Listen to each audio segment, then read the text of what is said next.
Welcome everyone. My name is Sean, and today we got to talk about what is going on in the city of Chicago, because the migrant crisis has pushed these people to the point where they're trying to get rid of their sanctuary city status. We've seen different machinations of random Chicagoans being angry, specifically black Chicagoans, at the idea that they're having to deal with the migrant crisis, despite the fact that they were perfectly fine voting for politicians on the national level when it wasn't actually being brought to their doorstep, and voting for politicians on the local level who said that they were going to make things a super sanctuary city in the city of Chicago, like Lori Lightfoot did.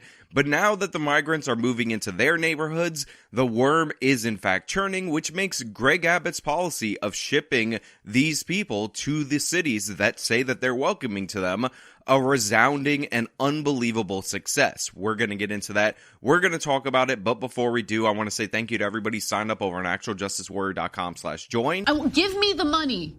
Give me the money. Okay? And thank you to the podcast listeners, Spotify, Apple, and Google's podcasting platform. As more buses carrying migrants arrive every day, Chicago's designation as a sanctuary city is waning among likely voters, according to a new poll conducted by M3 Strategies. So I'm sure right now you guys already know the tale. Donald Trump was elected in 2016. He ran in large part on building the wall. He never actually built the wall, but he did in fact institute a couple of policies, some of them very sound and very good policies related to immigration, specifically illegal immigration. Now, I've said this before and I'll say it again, the absolute best policy ever crafted by the Trump administration by far and away is the Remain in Mexico policy. This idea that we have asylum seekers that pass through 5, 6, 7 countries on their way to the United States while claiming persecution in their original home country never made any sense, because they're not applying for this alleged asylum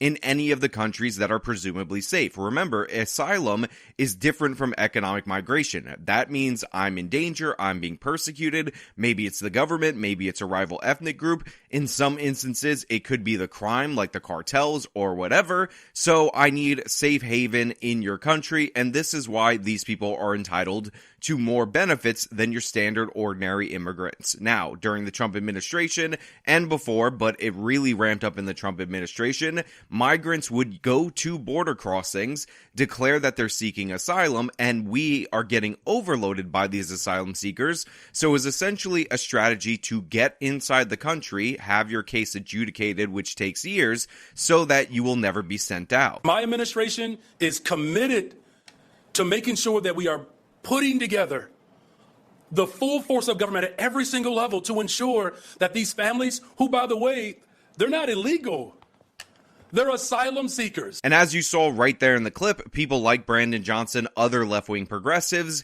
declare these people to be legal immigrants because they're applying for asylum, even though it is clear and obvious to me that many of these cases are people committing asylum fraud. Now, we have a crisis in Venezuela. The crisis is due to socialism in Venezuela. Don't let anybody tell you different. And I am actually certain that some of these Venezuelans will actually make good Americans, because typically people who come from socialist countries end up doing really well in the United States of America. However, Venezuela, next to Colombia, next to all these other countries, and it doesn't make sense for us to take all the Venezuelans, even though they have countries where they speak the language, they share a similar culture, they don't have the communist or socialist regime, to be more accurate, that they have in Venezuela, and they would slot right into those societies. I'm fine with being compassionate and taking some people who are legitimate cases of asylum, who want to be Americans and all of that. But the fact is, the asylum system was never intended for you to be the first choice, and clearly and obviously allowing asylum seekers to break the entire purpose of asylum is having very detrimental effects on this country. And by the way, to be clear, they were having more detrimental effects for a longer period of time on border states like Arizona, like Texas, etc., because they were on the front lines of dealing with what is immigration, a federal issue. So that's where we are today. However, residents of Chicago don't like what they voted for. They don't like the taste of their own medicine. They liked the virtue signaling under the Lori Lightfoot administration, but now that that virtue signaling has come due, all of a sudden, aldermen in the city of Chicago want to put it up for a vote on whether or not they're going to get rid of sanctuary city status. A majority of Chicagoans prefer to end sanctuary city versus keep it. Pollster Matt Podorsky says 46% of those polled said no more sanctuary city, 39% said Chicago should remain one,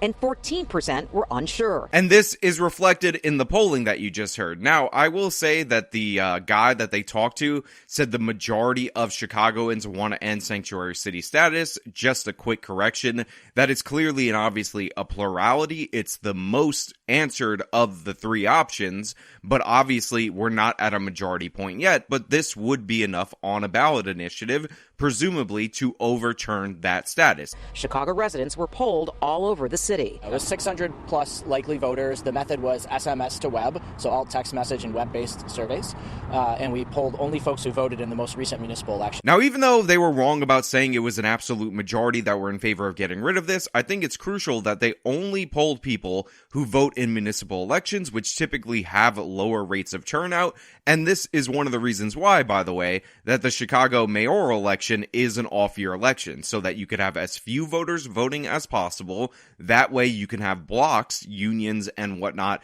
voting in that election, so somebody like Brandon Johnson can take power with only the support or majority of his support coming from the people in the Chicago machine, because this is how machine politics work.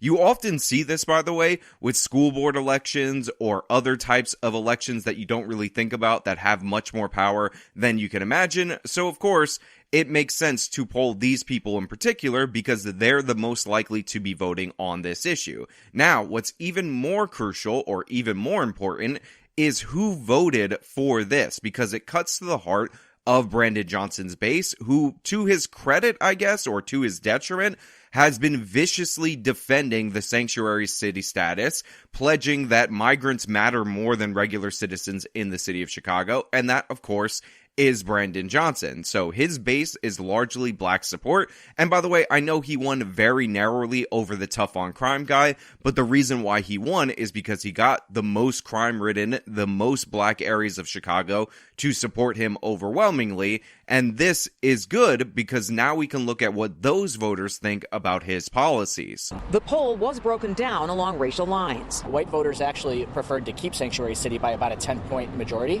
whereas minority voters overwhelmingly wanted to end sanctuary city as it stands today. So isn't that interesting? Isn't that amazing to look at right there in plain sight? Of the likely voters that they put forward, the only group that seems to be in favor of keeping sanctuary city status appears to be white voters. Now, it's 49% to 38%, so again, it's not a majority, but it is a significant plurality. But considering we're told time and time again that enforcement of the border is evil white racism, and we had the codification or the recodification and extension of the sanctuary city law signed by Lori Lightfoot in order to be something that they could use against the evil orange man because he was an evil white racist, it's quite amazing to me to look at this only to discover that white people are the only ones that are supporting this. And this makes a lot of sense because Chicago has some of the safest areas in all the country and some of the most dangerous areas of all the country.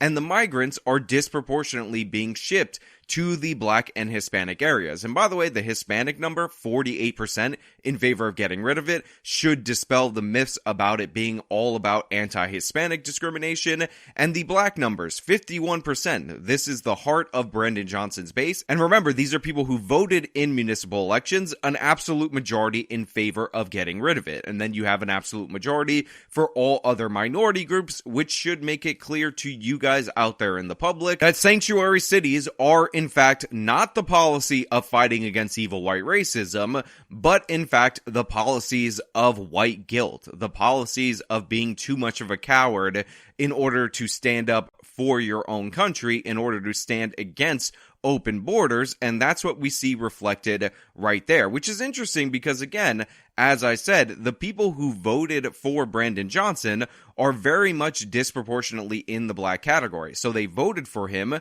but this was due in large part to Brandon Johnson running a campaign that basically said that the other guy was racist and everybody who's supporting him was racist. So it was more on tribal lines in that regard. However, when push comes to shove, when people are confronted with their own policies, the first people to shift to build the wall happen to be minorities over the wealthier white people of Chicago, your elite of Chicago. And by the way, we see this all the time. The people who support defunding the police tend to also be wealthier, they tend to also be whiter, and this is due in large part to the fact that they don't live in the neighborhoods that are ravaged by crime.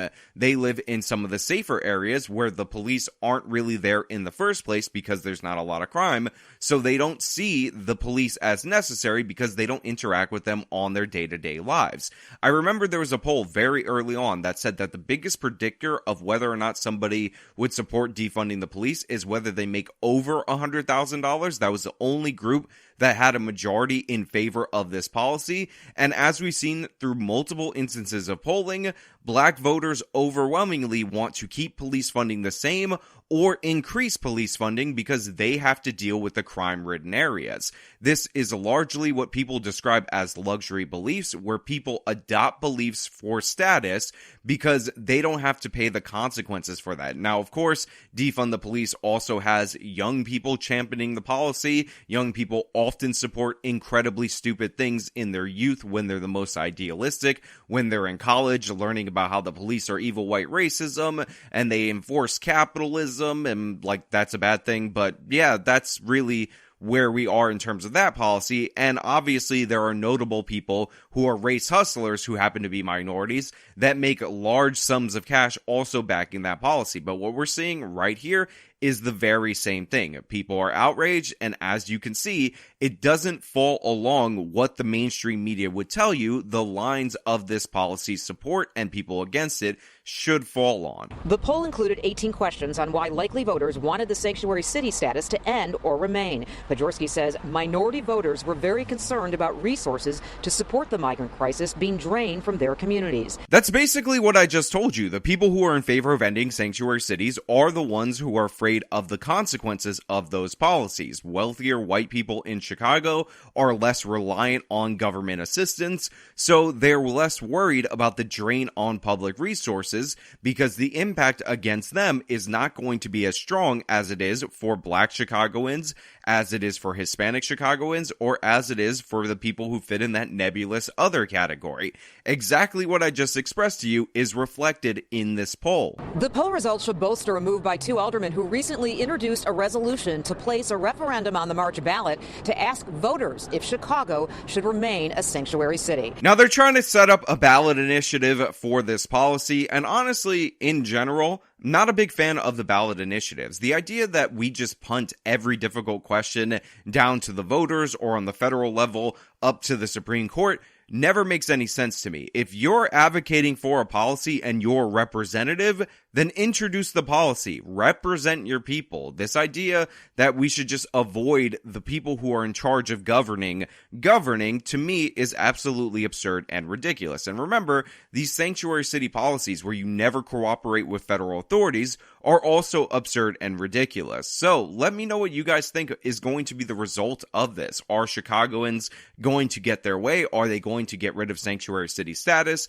Are they finally going to start turning over illegal immigrant criminals to federal authorities? Or do you think that this is just a blip on the radar, and when push comes to shove, all the lobbying groups and all those people will sway them in the other direction? Let me know, and as usual, if you like this video, show them by leaving a like, subscribe for more content, follow me on my social medias, support me via the support links in the description of this video. This has been me talking about the sanctuary cities going down in flames in Chicago. Till next time.